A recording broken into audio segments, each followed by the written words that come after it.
దుర్గమ్మ గారు, దుర్గమ్మ గారు, దుర్గమ్మ గారు ఎక్కడా? దుర్గమ్మ ఎక్కడా? మీరా దేనికొచ్చారమ్మా?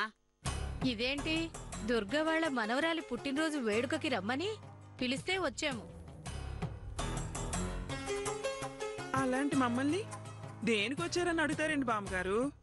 దేనికొచ్చారు అంటే బస్సులో వచ్చారా, రైల్లో వచ్చారా, కార్లో వచ్చారా అనమ్మా. అవునా? అవునా? అవును. మా అత్తమ్మ ఇంటికి బంధువులు స్నేహితులు ఎవరొచ్చినా గిట్లనే మాట్లాడుతుంది.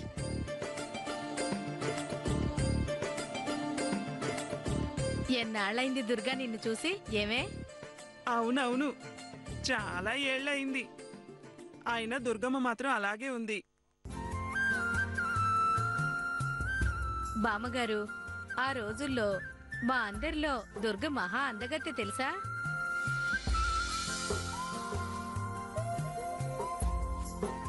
అంతేకాదు, మహా తెలివైనది.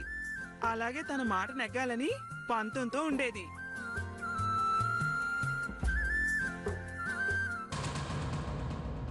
పెళ్ళయ్యాక పిల్లలు పుట్టి ఆ పిల్లలు పెరిగి ఆళ్ళ పెళ్ళిళ్ళైనా కూడా ఇంకా దుర్గ అలాగే ఉంది.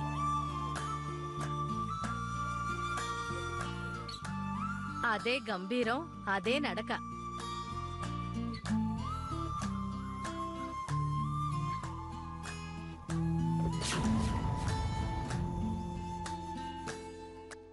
ఒరే యాదగిరి, ఏంది గట్ల భజన చేస్తున్నాడు చూస్తున్నావేంద్రా? ఎళ్ళు, వీళ్ళకేం కావాలో చూడండి.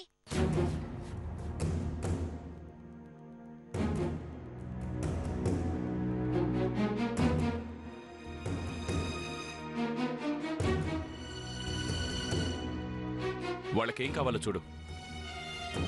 అలాగే. దుర్గా, ఈ అమ్మాయి నీకు తెలీదా?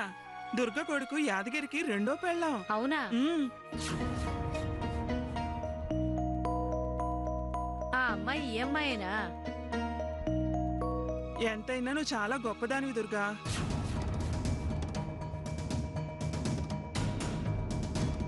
తప్పు చేసింది కన్న కొడుకైనా సాటి ఆడదానికి న్యాయం చేసి ఇంటికి తీసుకొచ్చావు.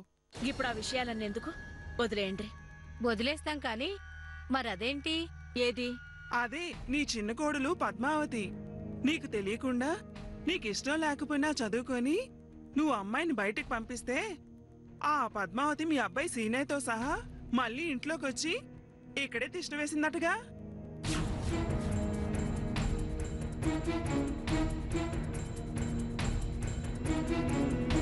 అలా ఎలా రానిచ్చావు దుర్గా? అసలు నీ మాట కాదని మళ్ళీ ఇంట్లోకొచ్చిందంటే ఆ పద్మావతి సామాన్యురాలు కాదు. దానికి ఎంత ధైర్యం, ఎంత ధైర్యం!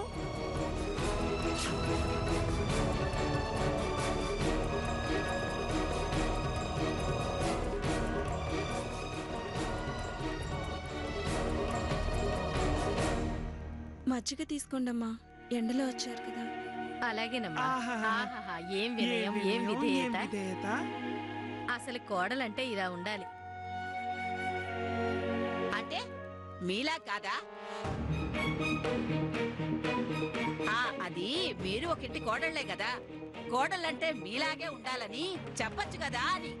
దుర్గా, మీ అత్తయ్య భలే మాట్లాడతారే. మా అత్తమ్మ మాటలు గట్లనే ఉంటాయి. మీరు మజ్జిగ తాగండి.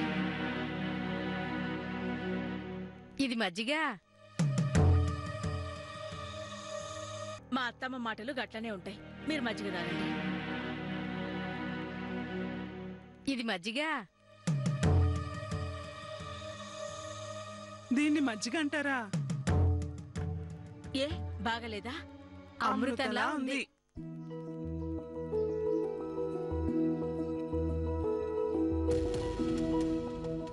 Thanks aunty.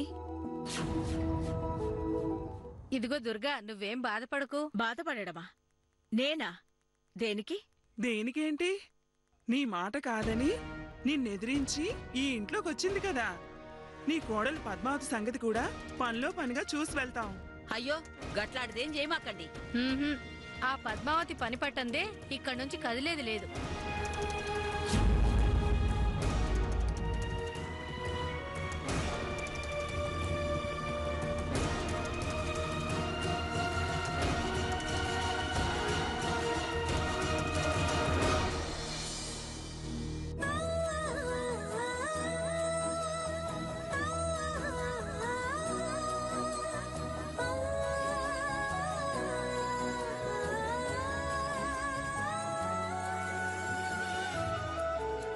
మనం మాత్రం కదులుతామా ఏంటి?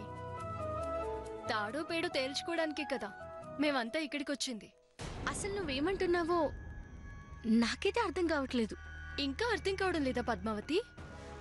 మీ అత్త నీ మీద పెద్ద కుట్రే చేసింది. అది తెలుసా నీకు? కుట్రా? మా అత్తమ్మ?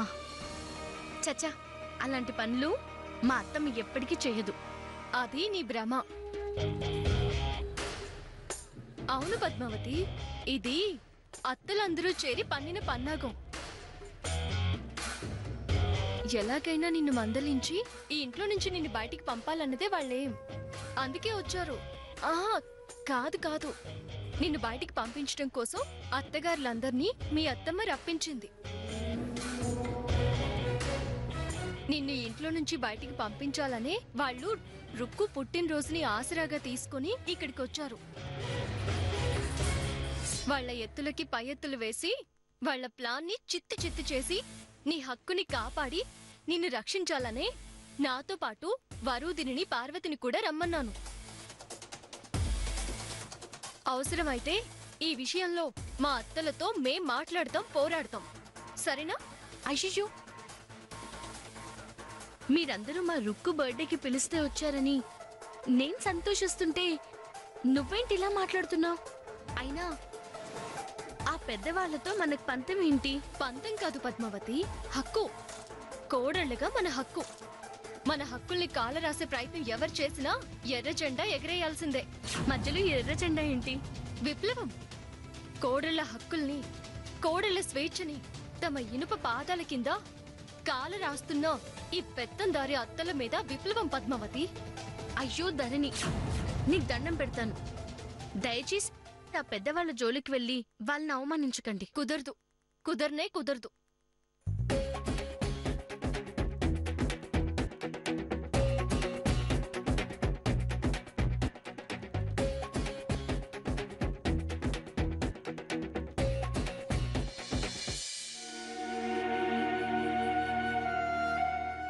పద్మావతి, సినయ్య, ఏంటిది?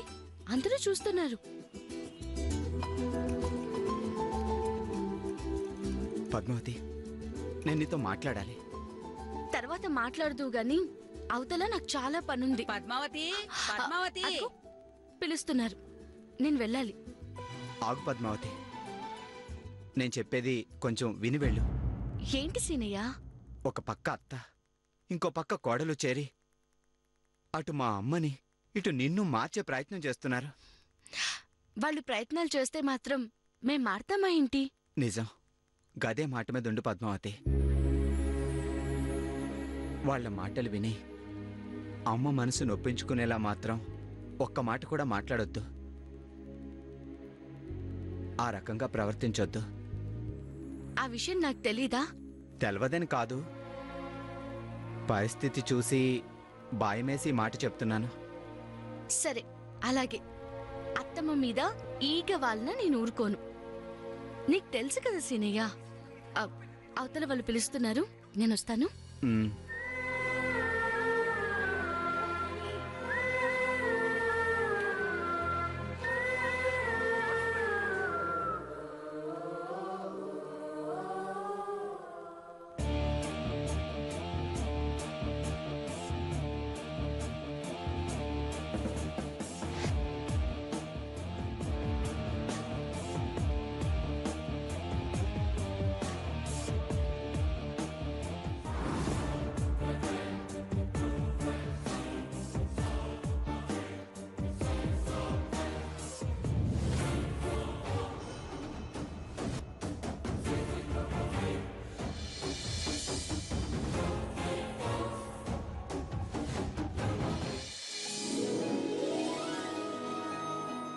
అక్క,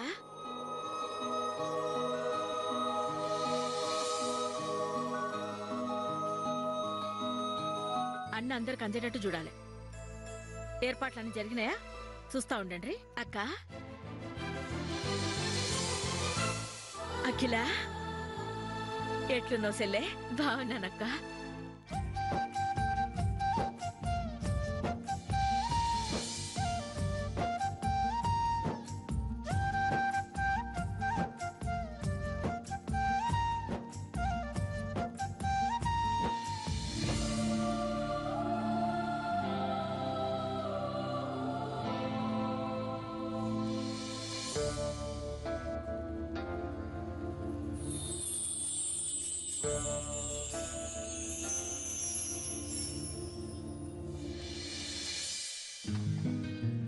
ఎన్ని దినాలైంది నిన్ను చూసి. ఎలా ఉన్నావు అక్క?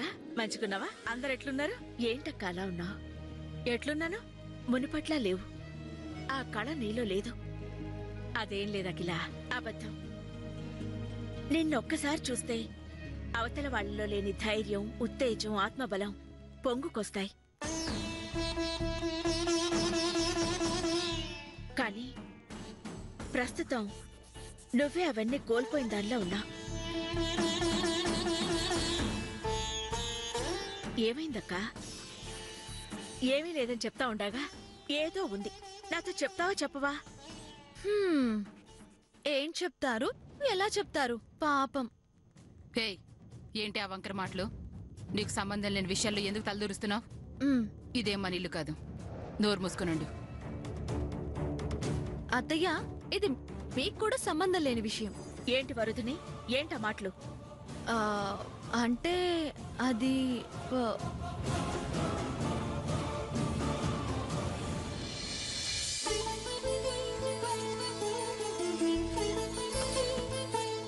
బాగున్నావా పద్మావతి? బాగున్నానత్తమ్మా.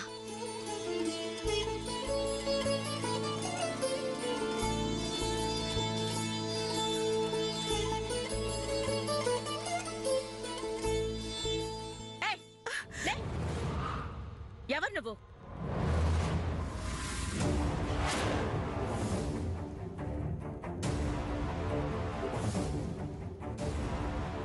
అది అది అది అది అది ఏంటి? అది అది ఏంటి? అది అది ఏంటి?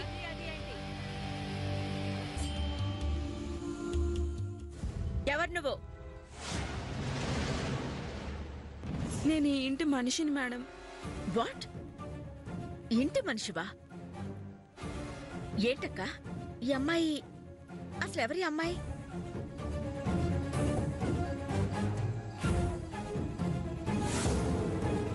ఈవిడ గారు యాదగిరి గారిని బుట్టలో వేసుకుని ఈ ఇంట్లోకి దూరిన వానపాము.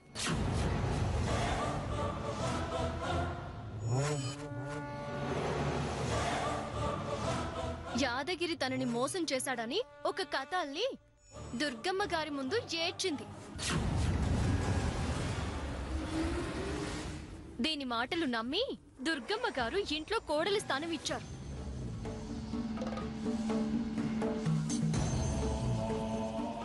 అంతే కదా దుర్గమ్మ గారు?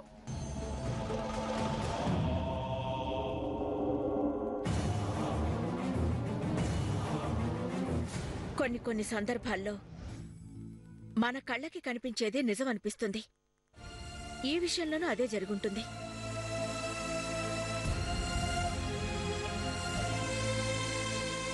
కాబట్టి మా అక్క అలాంటి నిర్ణయం తీసుకుని అలాగని అక్క తీసుకున్న నిర్ణయం తప్పు అని మనం చెప్పకూడదు. అక్క తన కన్న కొడుకు విషయంలో ఇలాంటి ఒక నిర్ణయం ఎందుకు తీసుకుందని ఆలోచించాలి. అంటే దీని మాటలు విని ఇంటి కోడలైన సంజక్కకి దుర్గమ్మత్త అన్యాయం చేసినట్టు కాదా? కానే కాదు. తన మంచితనంతో, తన ప్రేమతో, అభిమానంతో ఒక ఊరే తనను అభిమానించి తననే దేవతగా కొలిచేలా చేసుకోగలిగింది మా అక్క. అలాంటి మా అక్క ఎప్పుడూ ఎలాంటి విషయంలోనూ ఆలోచించకుండా నిర్ణయం తీసుకోదు. తనలా నిర్ణయం తీసుకుంది అంటే దాని వెనుక ఎవరికీ అంతుపట్టని నగ్న సత్యం ఉంటుంది. అది బయటపడే వరకే ఈ అనుమానాలు, అపోహలు.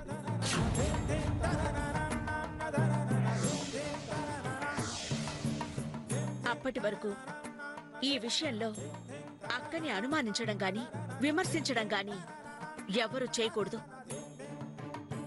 అసలు ఇక్కడున్న ఎవరికి ఆ అర్హత కూడా లేదు.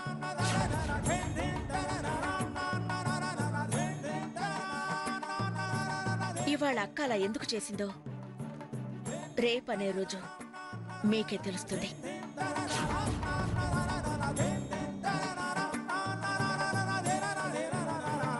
అప్పటి వరకు మౌనంగా చూస్తూ ఉండండి. యాదగిరి, మనిషిగా పుట్టడం గొప్ప వరం. ఇలాంటి గొప్ప తల్లికి కొడుకుగా పుట్టడం ఇంకా గొప్ప వరం. అయినా అమ్మ గీత దాటని నువ్వు, అమ్మ మాటని వేదల్లా భావించే నువ్వు నువ్వు నువ్వు ఇలాంటి ఒక పని చేశావా? నువ్వు ఈ విషయంలో నిజంగా తప్పు చేశావో లేదో కాలమే నిర్ణయిస్తుంది.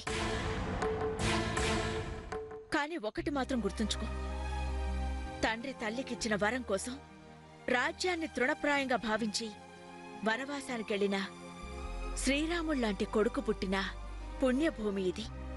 అది మర్చిపోకు.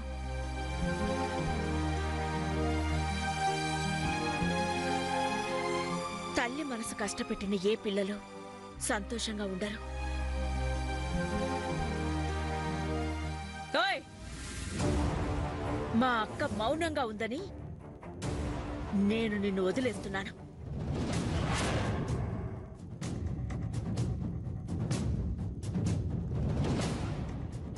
ఒకవేళ యాదగిరి తప్పు లేదు అని తెలిసిందంటే అక్కలోని మంచితనాన్ని చూసిన నువ్వు ఈ అఖిలాండేశ్వరి విశ్వరూపాన్ని చూస్తావు. జాగ్రత్త.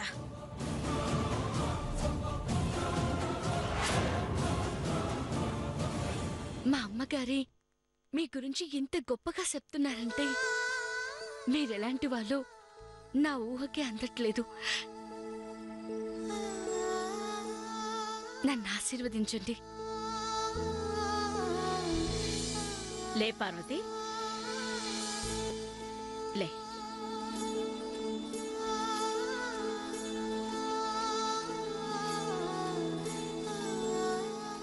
ఆస్తిపాస్తుల్లో గాని అంతస్తులో గాని అందనంత ఎత్తులో ఉన్న కింద మనుషుల గురించి, వాళ్ళ బాగోగుల గురించి, వాళ్ళ ఆనందం గురించి ఆలోచించే మా అఖిల దగ్గర డ్రైవర్గా పనిచేస్తుండడం నీ తండ్రి చేసుకున్న అదృష్టమైతే,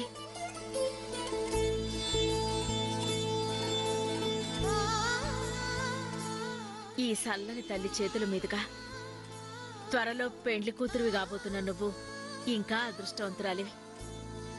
దీవించే చేతుల కంటే పెట్టే చేతులు గొప్పవి. కాబట్టి మా అఖిల మాట వింటూ తన బాటలో నడిస్తే నీ బాట పూల బాట అవుతుంది. ఇంతకీ నా పుట్టినరోజు పండుగ అవుతుందా? అయ్యో బిడ్డ, యాది మర్చిననే. రండి, దీని పుట్టినరోజు వేడుక చేద్దాం. పదండి, రాండ్రమ్మా.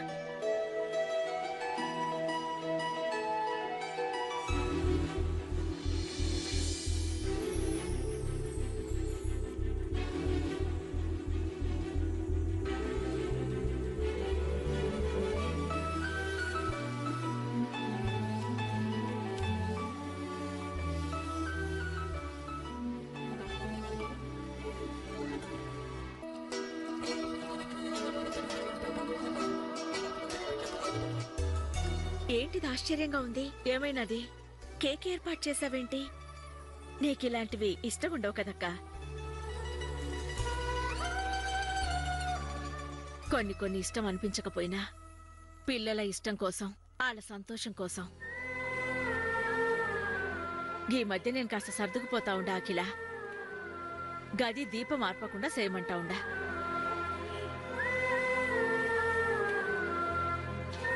వాళ్ళ సంతోషం కాదని పెద్దలుగా మనం మన గౌరవం ఎందుకు పోగొట్టుకోవాలి చెప్పు? ప్రతి చోట నువ్వే మార్కులు సంపాదిస్తావు. అసలు మాకు అవకాశం ఇవ్వేంటి? నేను ఇంకా ఆగను, కేక్ కట్ చేసేస్తా.